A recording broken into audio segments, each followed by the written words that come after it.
Properties के बारे में डिस्कस किया। अब डिस्कस करेंगे कि किसी बॉडी को कैसे चार्ज करते हैं। ठीक, जैसे मान लीजिए न्यूट्रल बॉडी है, उसको हमें चार्ज करना है, तो कैसे करेंगे? तो उसके लिए बहुत सारे मेथड्स होते हैं, हालांकि आपके सिलेबस में नहीं है, बस मैं इसका इंट्रो दे रहा हूँ कि कैसे किसी बॉडी को हम चार्ज करेंगे। Method of charging.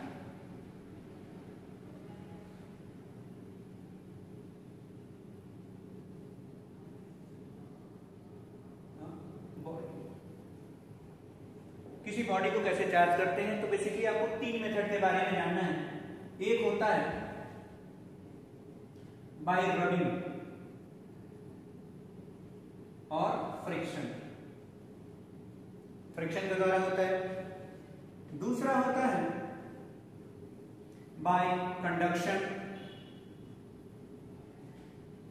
और तीसरा होता है बाय इंडक्शन। ये 3 मेथड होते हैं, इन तीनों को थोड़ा थोड़ा समझते हैं। इस मेथड से आप अवेयर हैं। बचपन में जब आप चार्ज के बारे में, इलेक्ट्रिसिटी के बारे में कुछ नहीं भी जानते होंगे, तो भी आप खेलते होंगे कि ऐसे आपने अपने पेन को लेकर गए, ऐसे बालों गरम करके पेपर के पीसेस को उठाते थे आप। तो ऐसा क्या होता था कि वो जब रब करेंगे तो उठेगा, रब नहीं करेंगे तो नहीं उठेगा। ठीक है, तो रब करने से क्या होता था, बाल और पेन के बीच में ट्रांसफर ऑफ इलेक्ट्रॉन्स होता था। तो जब ट्रांसफर ऑफ इलेक्ट्रॉन होगा तो बॉडी क्या हो गई, चार्ज हो गई। या अभी गर्मी का मौसम चल रहा है, शानदार बालों में शैम्पू कर लीजिए और उसको धूप में सुखा लीजिए। सुखाने के बाद अपने प्लास्टिक के कॉम्ब को लेकर के ऐसे कीजिए, आप जितना संवारेंगे बाल को, ठीक है, ऐसे बाल को लेकर के स्टाइल लगाए, लेकिन जैसे ही कंघी को ऐसे लेकर के आएंगे, बाल वैसे खड़ा होकर के जैसे चला आता है। ऐसा क्यों होता है? ऐसा इसलिए होता है कि आपका दोनों ही बाल और कंघी क्या हो गए हैं, चार्ज हो गए हैं। और चार्ज होने के बाद उनमें जो नेचर डेवलप हुआ है, यानी कि जो चार्जिंग का जो नेचर है वो अपोजिट है, एक पॉजिटिव तो दूसरा नेगेटिव। और आपने पढ़ा कि opposite charges attract each other. तो जैसे ही आप लेकर के जाते हैं, बाल से कंघी हटा करके वापस लाते हैं, तो दोनों के ऊपर चार्ज डेवलप हो चुका होता है अपोजिट, और वापस से वो खड़ा होकर कैसे गिर जाता है बाल के कंघी के साथ साथ। तो बड़ा दिक्कत होता है, फिर आप ऑयल जेल वगैरह लगा करके सही करते हैं। तो फिलहाल यहाँ देखिए रबिंग के द्वारा, फ्रिक्शन के द्वारा हम कैसे करते हैं समझ में आए। या अपने हाथों को रब करें, या ठंडी में क्या होता है 2-4-5 दिन तक खूब नहाइए नहीं और इनर को निकालिए, चट चट चट चट की आवाज आती है। वो भी ऐसा इसलिए होता है क्योंकि आपका जो वुलन क्लॉथ होता है वो आपके बॉडी से रब करते करते क्या हो गया है, चार्ज हो गया है। और जब निकालते हैं तो अपोजिट नेचर की वजह से उनमें क्या होता है, रिपल्स, उनमें अट्रैक्शन के अगेंस्ट हम फोर्स लगा खींचते हैं, इसलिए आवाज आता है चट चट की। तो इसमें चार्जिंग में क्या होता है, physical contact of 2 bodies must, क्या है, दोनों बॉडीज के बीच में फिजिकल कांटेक्ट जरूरी है। ठीक है, अब फिजिकल कांटेक्ट होने के बाद क्या होता है, नेचर ऑफ चार्जिंग कैसा होता है, अपोजिट होता है। नेचर ऑफ चार्जिंग इसमें क्या हो गया, अपोजिट। ठीक, that is one is positively charged and another is negatively charged. ठीक है, कंडक्शन में क्या होता है कि इसमें आपको जो चार्ज बॉडी है उसको टच कराना पड़ता है अनचार्ज से। ठीक है, तो अनचार्ज वाला भी क्या हो गया, चार्ज हो जाता है। इसका एग्जांपल जैसे आपके घरों में बोर्ड्स होते हैं, उसमें सॉकेट्स में आप जैसे अपना चार्जर लगाते हैं तो क्या होता है, इलेक्ट्रिसिटी उस चार्जर के थ्रू आती है। तो जब पिन के अंदर जो वायर्स लगे हैं या आपके बोर्ड में जो वायर्स लगे उसमें क्या हो रहा है, चार्ज का फ्लो हो रहा है, तो वो वहाँ पे चार्ज है, बॉडी क्या वहाँ पे चार्ज है। आप जैसे अपना चार्जर जो न्यूट्रल था अभी बाहर जब रखें उसमें लगाते हैं तो वहाँ से वो चार्ज को लेता है और चार्ज के थ्रू होते हैं आपके मोबाइल के बैटरी में जाता है और आपका मोबाइल बैटरी चार्ज हो जाती है। तो यहाँ भी जब एक बॉडी क्या है, जैसे हमने कहा कि एक पॉजिटिव चार्ज है, ठीक, और ये क्या है, न्यूट्रल है। न्यूट्रल, इस न्यूट्रल बॉडी को पॉजिटिव के कांटेक्ट में जब लाते हैं जब ऐसे लाएंगे तो ये दोनों ही क्या हो गया, चार्ज होगा किससे, पॉजिटिव चार्ज। यानी कि अगर ये निगेटिव होता तो ये बॉडी किस तरीके से चार्ज होती, नेगेटिव चार्ज होती। ये पॉजिटिव है तो ये बॉडी कैसी हो गई, पॉजिटिवली चार्ज। यानी कि इसमें भी क्या है, फिजिकल कांटेक्ट मस्ट है। इसमें भी क्या करें, फिजिकल कांटेक्ट मस्ट, ये होना ही चाहिए। और नेचर ऑफ चार्जिंग क्या होगा इसमें,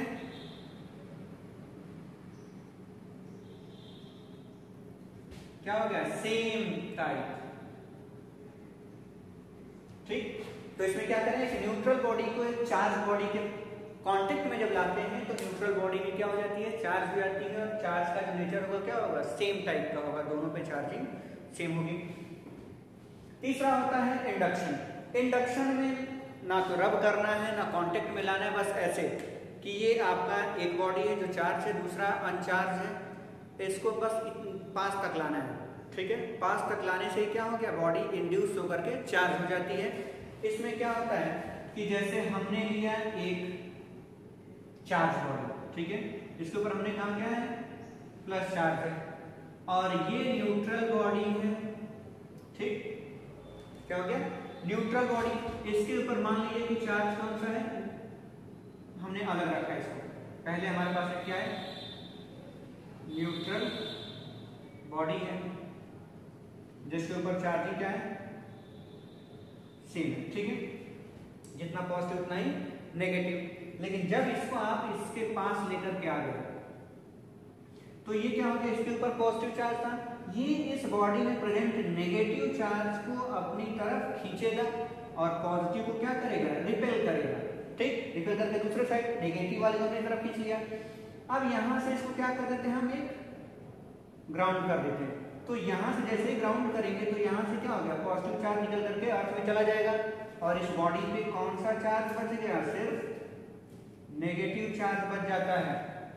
ठीक है, तो इंडक्शन में यही चीज होता है कि एक चार्ज बॉडी के पास हम एक न्यूट्रल बॉडी को लेकर के आते हैं, तो इंडक्शन के द्वारा जो चार्ज बॉडी है उसके वो दूसरे वाले बॉडी से अपोजिट चार्जेस अपनी तरफ खींच लेता है और दूसरे वाले को क्या करता है, रिपेल किया। तो इसने पॉजिटिव को रिपेल कर दिया, रिपेल के वाले कहां चला गया, ग्राउंड में। तो इसके पास बच क्या गया, सिर्फ और सिर्फ नेगेटिव चार्ज। तो नेगेटिव चार्ज हो गया। तो इसमें इंडक्शन में क्या होता है, फिजिकल कांटेक्ट जरूरी नहीं है, नो फिजिकल कांटेक्ट। दोनों बॉडीज के बीच में फिजिकल कांटेक्ट नहीं होना चाहिए। और नेचर ऑफ चार्जिंग क्या हो गया, अपोजिट। देखिए ये पॉजिटिव है तो ये नेगेटिव, ये चीज क्या हो गया, नेगेटिव चार्ज में आ गया। यानी नेचर ऑफ चार्जिंग की बात करें कैसा होता है, अपोजिट होता है। क्लियर, तो एक पॉजिटिव तो दूसरा नेगेटिव, ये होता है मेथड ऑफ चार्जिंग। तो टोटल चार्ज के बारे में आपने पढ़ा, चार्ज क्या होता है, चार्ज कैसे डेवलप होता है किसी बॉडी पे, मेथड ऑफ चार्जिंग पढ़ा, चार्ज की प्रॉपर्टी के बारे में हमने डिस्कस किया। अब हम लौटेंगे अपने मेन टॉपिक्स पे, सिलेबस पे, उसके बारे में डिस्कस करेंगे। इतना आप याद करिए। हाँ, तो अभी तक हमने पढ़ा चार्जेस के बारे में, क्या होता है, कैसे डेवलप होता है और उनकी सारी प्रॉपर्टीज के बारे में हमने डिस्कस किया। तो आपको सबसे पहला जो काम करना है कि चार्जेस की पूरी प्रॉपर्टी आपको याद होनी चाहिए। और उसमें जो मेन था वो कंडीशन ऑफ चार्ज के बारे में, वो और अट्रैक्शन और रिपल्शन की प्रॉपर्टी। क्लियर, इनको आपको याद रखना है। अब हम आगे डिस्कस करेंगे इलेक्ट्रिसिटी के बारे में, आपका जो चैप्टर शुरू होता है। तो अभी मैंने आपको स्टार्टिंग में बताया कि इलेक्ट्रिसिटी दो तरीके की होती है, current electricity and static electricity. Static electricity क्या होता है, जिससे मैंने आपको बताया मेथड ऑफ चार्जिंग, जो पहला मेथड था वही आपका क्या होता है, स्टैटिक इलेक्ट्रिसिटी होता है। कि जब आप पेन को रब करते हैं, जितनी दूरी तक आपने पेन को रब किया सिर्फ उतनी ही दूर तक का पेन कागज के पीसेस को उठा पाता है, दूसरे एंड वाला नहीं उठाता। ऐसा इसलिए होता है कि जितनी दूर तक आपने रब किया वहां तक तो चार्ज डेवलप हुआ, लेकिन उसके अपोजिट में एंड पे हम देखें तो चार्ज डेवलप नहीं हो रहा है। इसका मतलब कि यहाँ का चार्ज दूसरे एंड तक नहीं पहुंच पाया। तो चार्जेस जब रेस्ट में होते हैं उस समय जो इलेक्ट्रिसिटी मिल रही है वो कौन सी हो गई, आपकी स्टैटिक इलेक्ट्रिसिटी। क्लियर, अब ये स्टैटिक इलेक्ट्रिसिटी का पूरा कॉन्सेप्ट आप क्लास 12 में पढ़ेंगे। यहाँ पे आपको पढ़ना क्या है, करंट इलेक्ट्रिसिटी के बारे में। उसका बहुत ही छोटा सा पोर्शन आपके 10th में होता है करंट इलेक्ट्रिसिटी का।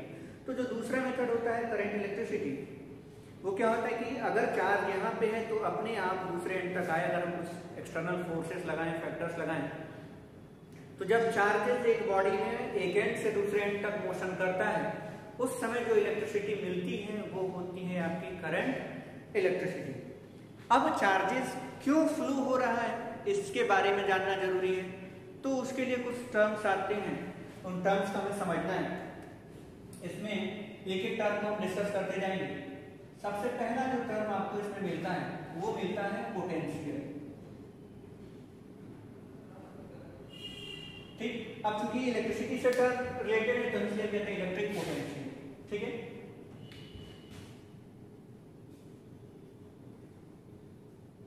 Electric potential. इलेक्ट्रिक पोटेंशियल क्या होता है? जैसा कि आप समझिए कि ये एक तरीके से एनर्जी है जो चार्जेस के मोशन के लिए रिस्पॉन्सिबल है। जैसे आप देखते हैं कि पाइप में पानी का फ्लो होता है, तो मान लीजिए कि पाइप में बिल्कुल पैरेलल रखी है, हॉरिजॉन्टल रखे हुए हैं, तो पानी एक एंड से दूसरे एंड पे नहीं जाएगा। लेकिन इसका एक एंड आप जैसे उठाते हैं तो क्या होता है, पूरा का पूरा पानी नीचे गिर जाता है। ये ऐसा क्यों होता है? क्योंकि जब आपने उठाया तो इसका लेवल ज्यादा हो गया, इसका लेवल कम हो गया ग्राउंड से। तो जब लेवल ज्यादा हो गया मतलब यहाँ पे इसका एनर्जी लेवल क्या हो गया, ज्यादा। यानी हम यहाँ पे कहते हैं फिजिक्स में आपने पढ़ा होगा पिछले क्लास में, पोटेंशियल एनर्जी। हाइट बढ़ता है तो पोटेंशियल एनर्जी बढ़ती है। तो जब पोटेंशियल एनर्जी बढ़ता है तो हायर पोटेंशियल से लोअर पोटेंशियल की तरफ क्या हो जाता था, पानी फ्लो करने लगता था। ठीक, वैसे ही चार्जेस के लिए भी उनको फ्लो कराने के लिए एनर्जी की जरूरत है, पोटेंशियल डिफरेंस जरूरी है। ठीक है, तो वही यहाँ पर क्या होता है, इलेक्ट्रिक पोटेंशियल। अब इसको बेसिक जो डेफिनेशन होता है उसको कैसे समझेंगे? बुक्स में डेफिनेशन लिखा होता है कि when a unit positive charge, unit positive charge को क्या कहते हैं, टेस्ट चार्ज भी कहते हैं, जिसकी वैल्यू क्या है 1 कूलम। क्या समझ लीजिए, यूनिट पॉजिटिव चार्ज मतलब क्या है आपका, +1 कूलम का चार्ज है। और इसको और किस नाम से जानते हैं, टेस्ट चार्ज। इसलिए टेस्ट चार्ज कहते हैं क्योंकि सारे जो टेस्ट हैं, जो डेफिनेशन बनाए जाते हैं, जो एक्सपेरिमेंट किए जाते हैं, यूनिट पॉजिटिव चार्ज पे किए जाते हैं। अब सवाल ये होता है कि क्यों यूनिट पॉजिटिव ही लेते हैं? तो ये इसलिए लेते हैं क्योंकि ये किसी दूसरे चार्ज से मल्टीप्लाई होकर के उसकी वैल्यू पे कोई फर्क नहीं करता। अगर माइनस वाले के साथ में होगा तो वो माइनस का ही नेचर रहेगा। ठीक है, और 1 है, 1 से मल्टीप्लाई कराएंगे किसी में तो कोई दिक्कत नहीं होगा, कोई वैल्यू चेंज नहीं हो सकता। इसलिए हम हमेशा कोई भी एक्सपेरिमेंट करते हैं जो डेफिनेशन देंगे उसमें यूनिट पॉजिटिव चार्ज को ही लेंगे, जिसको कह रहे हैं टेस्ट चार्ज। अब कहा जाता है पोटेंशियल को समझने के लिए कि जैसे मान लीजिए कि ये यूनिट पॉजिटिव चार्ज आपका कहाँ पे है, इन्फिनिटी पे, और आपके पास एक गिवन पॉइंट P है। ठीक, इन्फिनिटी पे आपने रखा +1 कूलम का चार्ज। ठीक, यहां से आपको लेकर के आना है इस पॉइंट पे, 1 कूलम चार्ज कहां लेकर के आना है, इन्फिनिटी से पॉइंट P पे। तो जब इस चार्ज को यहां से यहां तक लेके आप आएंगे तो कुछ ना कुछ वर्क करेंगे। तो वर्क कर रहे हैं, तो जो भी हम वर्क करते हैं वो एनर्जी के फॉर्म में स्टोर होता है। ये भी आपने पिछली क्लास में सीखा है। तो इस 1 कूलम चार्ज को यहां से यहां तक लाने में जो एनर्जी लग रहा है वही पोटेंशियल के फॉर्म में स्टोर हो जाता है, इसको कहते हैं इलेक्ट्रिक पोटेंशियल। अब डेफिनेशन को समझते हैं। Electric potential is defined as the amount of work done to bring a unit positive charge from infinity to a given point in presence of electric field with constant velocity।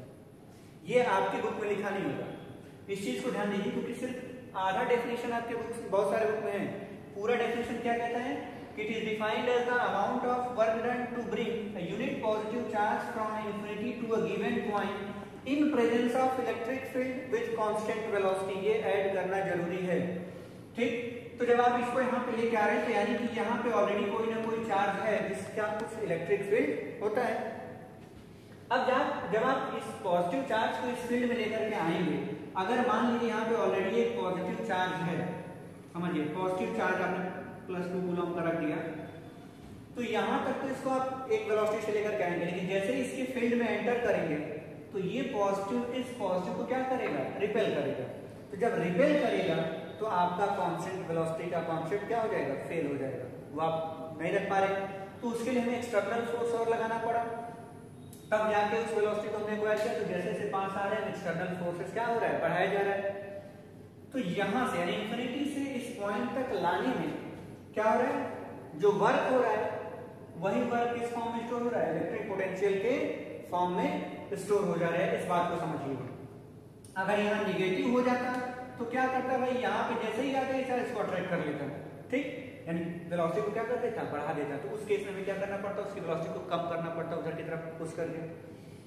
हर हाल में ये ध्यान में रखना है कि जब इसको यहाँ यानी कि इस यूनिट चार्ज को इस पॉइंट तक ला रहे हैं तो यहाँ पे ऑलरेडी एक फील्ड है, और उस फील्ड में पहुंचते समय हमें इस बात को ध्यान में रखना है कि वो क्या हो, कांस्टेंट वेलोसिटी से इस चार्ज वहां तक एंटर करें। क्लियर हुआ? तो एक बार और डेफिनेशन सुन लीजिए, लिख लीजिएगा। It is defined as the amount of work done to bring a unit positive charge from infinity to a given point in presence of electric field with constant velocity. ठीक, अब बात करेंगे कि इसका यूनिट क्या होता है। यूनिट होता है वोल्ट, ठीक, और फॉर्मूला क्या होता है, जैसे हमने कहा कि work done per unit charge, यानी कि V = W/Q। ये आपका क्या हो गया, डेफिनेशन के अकॉर्डिंग फॉर्मूला हमने बताया कि work done per unit charge, यही क्या हो गया, इलेक्ट्रिक पोटेंशियल, यूनिट हो गया वोल्ट। क्लियर? और दूसरा यूनिट क्या होता है इसका, देखिए वर्क का होता है आपका जूल, और चार्ज का क्या होता है, कूलम, जूल पर कूलम, ये याद रहेगा, वोल्ट और जूल पर कूलम। ये डेफिनेशन, ये यूनिट आपको इसे समझना है क्योंकि आपसे अक्सर पूछ लिया जाता है, सीधा सीधा क्वेश्चन बोर्ड में नहीं पूछा जाता है कि डिफाइन इलेक्ट्रिक पोटेंशियल, आपसे पूछ लिया जाएगा डिफाइन 1 वोल्ट पोटेंशियल। क्वेश्चन क्या है, डिफाइन 1 वोल्ट पोटेंशियल। अब इस चीज को समझना है आपको कि 1 वोल्ट पोटेंशियल क्या होता है। क्लियर? इसका मैंने एक फंडा आपको पहले ही बताया है, और एक बार और सुनिए कि जब भी किसी भी यूनिट को डिफाइन करने की बात आए, यूनिट को डिफाइन, ये आपका वोल्ट यूनिट है और यूनिट को डिफाइन किया जा रहा है, यानी 1 वोल्ट आपसे क्वेश्चन पूछा जाता है तो आप उसके बेसिक फॉर्मूले में चले जाइए। जैसे ये इसका बेसिक फॉर्मूला है, इसमें देखिए वर्क के लिए क्या होता है, जूल, तो आप यहां कहेंगे क्या, 1 जूल वर्क। चार्ज का यूनिट कूलम, तो कहेंगे 1 कूलम चार्ज। तो क्या कहेंगे, 1 जूल वर्क अगर किया जाता है 1 कूलम चार्ज को इनफाइनाइट से इस पॉइंट तक लाने में, तो कितना वोल्ट पोटेंशियल हुआ, 1 वोल्ट पोटेंशियल। क्लियर हो? सुनिए, 1 volt potential is defined as the amount of work is defined as if the work done will be 1 joule to bring 1 coulomb charge from infinity to a point in presence of electric field with constant velocity, then the potential difference will be 1 volt। यानी कि यहाँ से यहाँ तक लाने में 1 coulomb charge को अगर 1 जूल का वर्क हुआ है तो पोटेंशियल कितना होगा आपका, 1 वोल्ट का होगा। ये याद रखना है आपको, और डेफिनेशन को लिख लेना है कॉपी में। क्लियर हुआ? अब यहाँ पे एक बड़ा वो रहता है लोगों को कंफ्यूजन की सर इनफाइनाइट का मतलब क्या होता है, ये सवाल अक्सर लोग पूछते हैं। तो इनफाइनाइट से जैसे हमारा मिसकॉन्सेप्शन बना होता है कि इनफाइनाइट का मतलब बहुत बड़ा, ऐसा कुछ नहीं होता। इनफाइनाइट छोटी चीज भी हो सकती है, आप बस इसको समझिए कि जिसको हम डिफाइन नहीं कर सकते, अब यहाँ पे जिसको हम मेजर नहीं कर सकते, ठीक, जैसे ये दीवार है, ठीक है, हम कह सकते हैं कि ये दीवार भी इनफाइनाइट लेंथ है, लेकिन आप तो कहेंगे नहीं सर ये 12 फुट की दीवार है, आप कैसे कह रहे हैं इनफाइनाइट है। तो उसका एक तरीका है, मान लिया आपको आप ऐसे चिपका दो, ऐसे कि कोई आपके दबा लिया होता है कि आप जस्ट ऊपर देख के बताओ कि जो कॉर्नर है, एजेस है वो कितने दूर हैं, आपको ऊपर वाला एज दिखाई नहीं दे रहा है, लेकिन है तो काफी नजदीक, यहाँ से 6 फुट पे है। लेकिन जब ये दिखाई नहीं दिया तो आप मेजर नहीं कर पा रहे, तो आपके लिए बहुत दूर है, कहीं बहुत दूर होगा। ऐसे ही यहाँ इनफाइनाइट का मतलब जो मेजरेबल नहीं है, कुछ दूरी होती है जो हम मेजर नहीं कर सकते, जिसको डिफाइन नहीं कर सकते, वो क्या हो गया, इनफाइनाइट हो गया। ठीक है, तो इनफाइनाइट जैसी कोई चीज होती नहीं है। आपको बस ये समझना है कि कोई भी चीज इनफाइनाइट हो सकती है जो हमारे रेंज से बाहर है। क्लियर? तो इस चीज को आपको समझ लेना है। तो ये आपको क्या, इलेक्ट्रिक पोटेंशियल, समझ में आया, याद रखेंगे। इसी से रिलेटेड एक और आता है इलेक्ट्रिक पोटेंशियल डिफरेंस। ये तो सिर्फ पोटेंशियल था, अब आता है क्या, इलेक्ट्रिक पोटेंशियल डिफरेंस।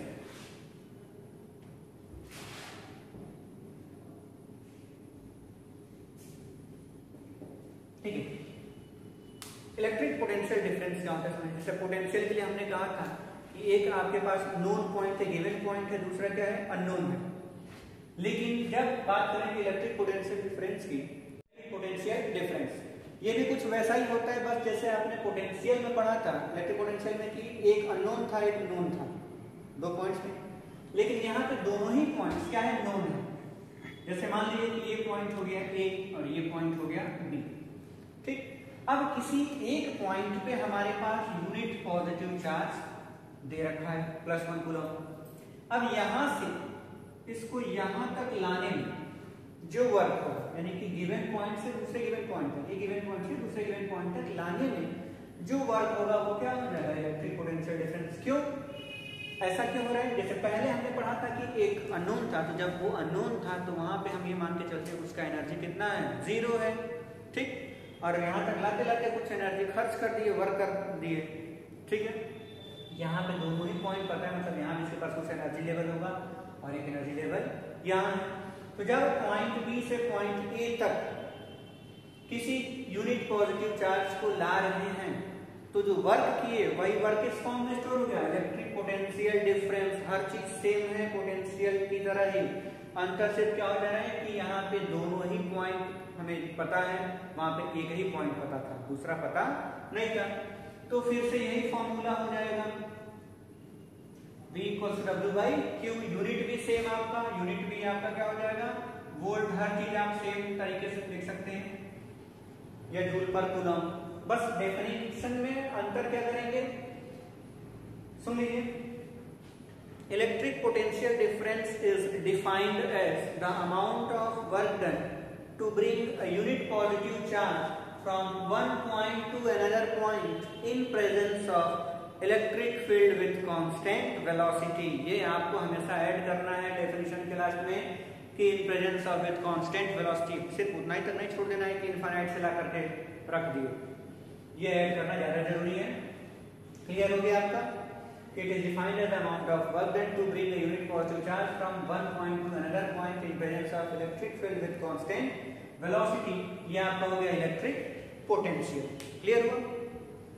अब आप समझ गए पोटेंशियल डिफरेंस क्या होता है। अब ये पोटेंशियल डिफरेंस आपको देखने को कहाँ मिलता है, प्रैक्टिकल लाइफ में। तो आपके पास बैटरी, सेल्स, आप सेल को एक लेकर के देखते हैं, जो आप रिमोट में लगाते हैं, उसमें एक के ऊपर प्लस लिखा होता है, एक के ऊपर माइनस। जब दोनों के बीच में जब आप डिफरेंस निकालेंगे तो कुछ ना कुछ आएगा, वही होता है इलेक्ट्रिक पोटेंशियल डिफरेंस। उसी तरीके से बैटरी, जैसे हम कहते हैं बैटरी 12 वोल्ट की बैटरी है, मतलब उसमें प्लेट्स लगी हुई है, एक लोअर पोटेंशियल पे, हायर पोटेंशियल पे। लोअर वाले पोटेंशियल को हम कहते हैं क्या, जैसे ये आपने एक सेल बना दिया, क्या है आपका, सेल का सिंबल है। ठीक, आप कह रहे हैं ये 3 वोल्ट का सेल है, तो ये इसको हम क्या कह रहे हैं, लोअर पोटेंशियल। क्या कह रहे हैं, लोअर पोटेंशियल। और ये पॉजिटिव वाला का क्या हो गया, हायर पोटेंशियल। बात को समझिए, ये निगेटिव, ये पॉजिटिव टर्मिनल होता है आपका। निगेटिव टर्मिनल को हमने क्या कहा, लोअर पोटेंशियल। पॉजिटिव टर्मिनल को क्या कह रहे हैं, हायर पोटेंशियल।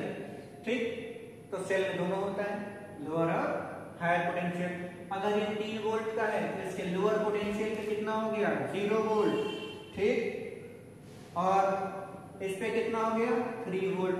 अब इनके बीच का डिफरेंस निकालिए। ठीक है, तो हम निकालना, देखिए पोटेंशियल डिफरेंस अगर हम निकालें इसमें,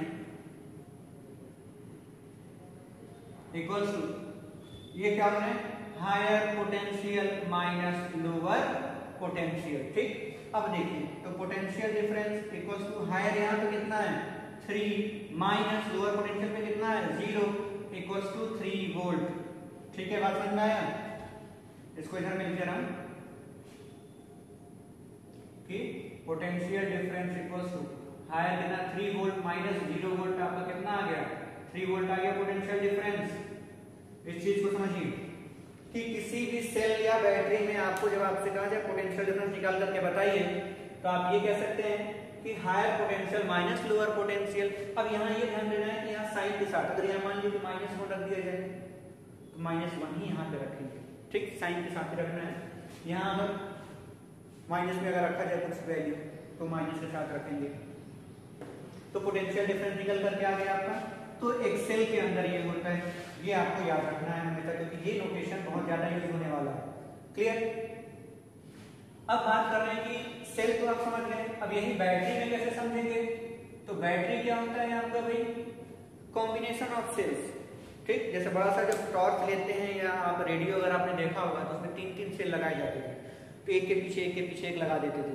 तो जैसे आपने क्या किया, ये एक सेल ले लिया हायर लोअर, इसी के साथ कनेक्ट कर दिया हायर लोअर, ठीक, एक और हायर लोअर, तो ये क्या हो गया आपका सेल हो गया। बात समझ में आ रहा है? तो सॉरी बैटरी हो गया। तो जब बहुत सारे सेल्स इंटरकनेक्टेड हो जाते हैं तो क्या बना देते हैं बैटरी बना देते हैं। तो ये सिंबल होता है, आप कहेंगे आपको भाई बहुत ऐसे कॉम्प्लिकेटेड सा मतलब आसपास बना होता है, आप देखेंगे ऐसे, या तो क्या है बैटरी का सिंबल होता है, यानी कॉम्बिनेशन ऑफ सेल्स। ठीक, याद रहेगा, याद रख लीजिएगा। ये हमेशा ये नोट्स में आप लिख लेंगे हर चीज, वीडियो को पॉज कर करके सारा नोट्स आप बना लेंगे। मैंने प्रॉपरली हर एक चीज का डेफिनेशन भी बोला है, तो उसको आप वहां से लिखेंगे। तो ये आपका पोटेंशियल डिफरेंस होता है। क्लियर हुआ? चलिए नेक्स्ट इसमें हम आगे देखेंगे कि जब हमें पता चल गया कि जो चार्जेस हैं वो फ्लो क्यों करेंगे, तो फिर हमें पोटेंशियल डिफरेंस मिलेगा। Lower higher same as water का फ्लो जब पाइप में हो रहा था हायर से लोअर की तरफ। तो यहां अब जब चार्जेस मोशन में आएंगे, ठीक, तो हमें क्या मिलेगी इलेक्ट्रिसिटी मिलेगी। अब उसे इलेक्ट्रिसिटी को हम डिस्कस करेंगे, जिसको हम कह रहे हैं करंट इलेक्ट्रिसिटी।